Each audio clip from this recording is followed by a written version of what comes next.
mile.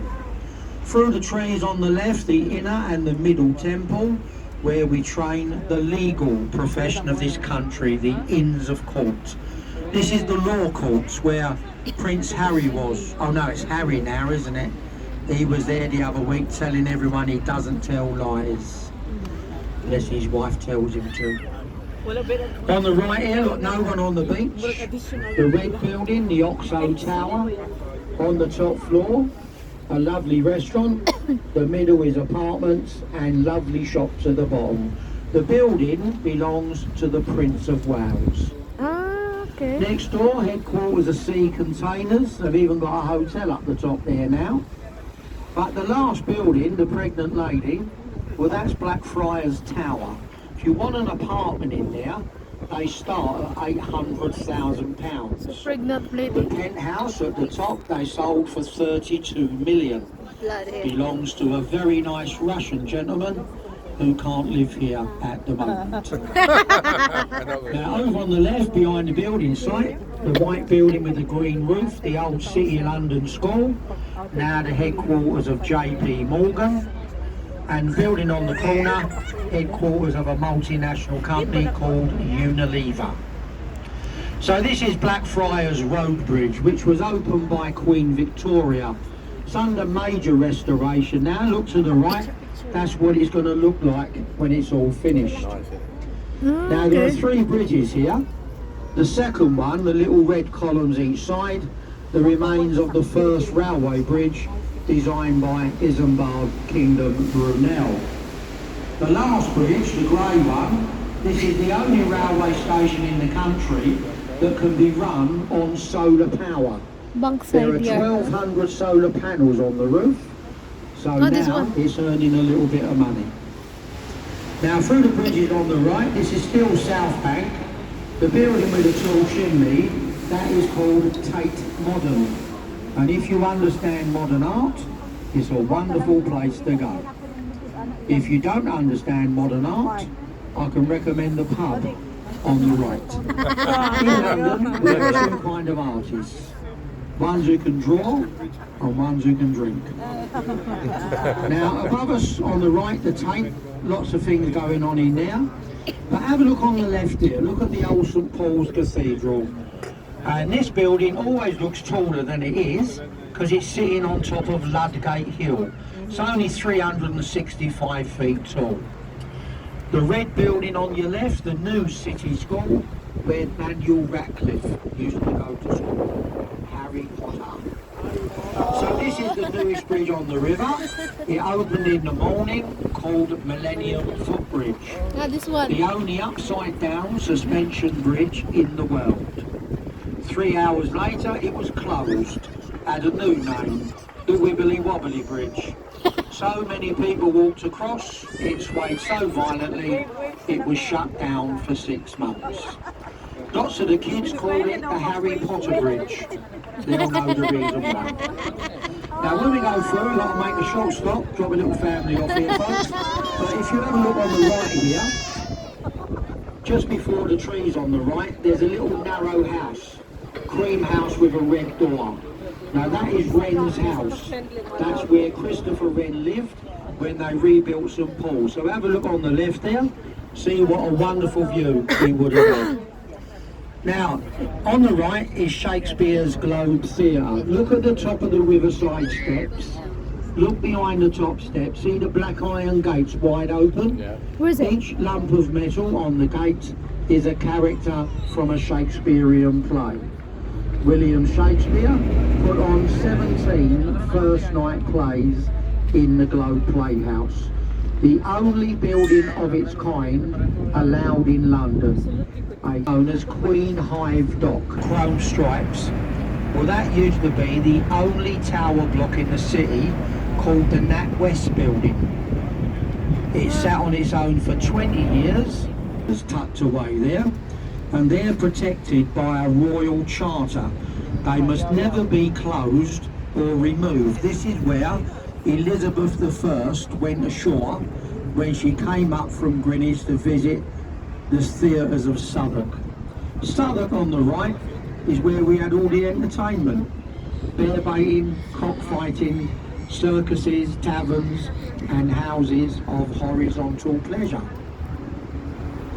So as we go under Southwark Bridge, in front of you we've got Cannon Street railway bridge. No trains up there today either. Surprised anyone got into London today. But look over there in the right corner where all the people are, and they're all having a nice afternoon drink in one of our old pubs. The Old Anchor Tavern opened in 1580, and this is where Samuel Pepys, the London diarist, lived when he described the Great Fire of London. Look ahead of us up there on the skyline, the Shard. See the people up there towards the top? They don't realise yet they're in the most expensive viewing gallery in the world today. The view from the Shard. Now when we go through this bridge, if you look ahead of us on the right, see where all the people are standing? Behind them there's a big white sign on the wall and a replica ship. It's called the Golden Hind. Now this little replica is over 50 years old now. It's been around the world twice, but they've just replaced all the masts because they're getting her ready for a third and final voyage, following the travels of Francis Drake. Now if you walk the South Bank, you have to walk inland there, and it's over there, that's where you find the Borough Market, which is a lovely place to go. So look above us on the left, there we have the Monuments to Money. The building with the curved top, the walkie-talkie. Behind it is the scalpel, the gherkin, the cheese grater, and the salt and pepper pots. And there's another ugly one right in the middle there, just going up. Quite amazing. I've lived in London all my life, and even I get lost round here now. So this is London Bridge. The first one fell down, second one burnt down, the last one we sold it as a jigsaw puzzle. Most of it ended up in Lake Havasu City in Arizona. This little bridge opened 1973. If you have a look between the buildings on the left, you'll see a little church called St Magnus, also designed by Wren. But look behind the church in the left corner and you'll see the tallest candle in the world. Commemorates the Great Fire of London. The anniversary of the fire is on the 4th of September. The top of the walkie-talkie. The reason it's always busy is because it's free. So if you want... Now the little yellow building on London, that used to be called Billingsgate. And next door, behind the tree, the London Bridge City. And this entire section of London now belongs to the Qatari royal family. To sight and sink the battleship Scharnhorst, which was more than twice her size. As you can see, she's very popular with the kids. You can take them on there and lose them for a couple of hours. Just pick them up at the other end. Last year they even put deck chairs in the middle.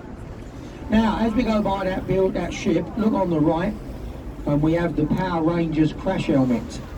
This big glass bubble was the headquarters for the Mayor of London. He moved out last year. He said the people of London can't afford the rent, which is quite amazing because we thought we owned it. But look to the right of his office, see the big television screen over there? Now yesterday they were showing the girls winning the football and the English rugby in the afternoon, and if there's no sport on, it becomes an open air cinema as well. Okay. On your left we have the Tower, 1,000 years of English history, palace, fortress, prison, zoo and a royal mint. Look over here on the wall, you see the words entry to Traitors Gate. We used to call that the first one-way street in London, because when you went in, you never ever came out. So in front of us now is the last bridge. This is known as the Tower Bridge, which opened in 1894. The lower sections in the middle, they lift up to let ships come in and out of London. Now when they were raised, very often years ago, we had to walk over the top. They glassed in the top to stop people stepping off to the next world. But if you look up there today, look underneath the city badge, you're going to see glass pavements. Now, as we go under, I want to see some nice big smiles and a wave. Make out you're enjoying yourselves. Yeah, it's not allowed. It's so small. About to take your picture. So if you're here with someone and you shouldn't be here, so you've now broken a record. You've passed through the city of London faster than anyone else today. So if you look down the river there, folks, this was the docks. There are no docks in London anymore. We much prefer to have overpriced apartments that no one can afford. So we're going to make our stop on the left. Now, as I said, I'm in here for a very short time, and then when we leave, we are direct to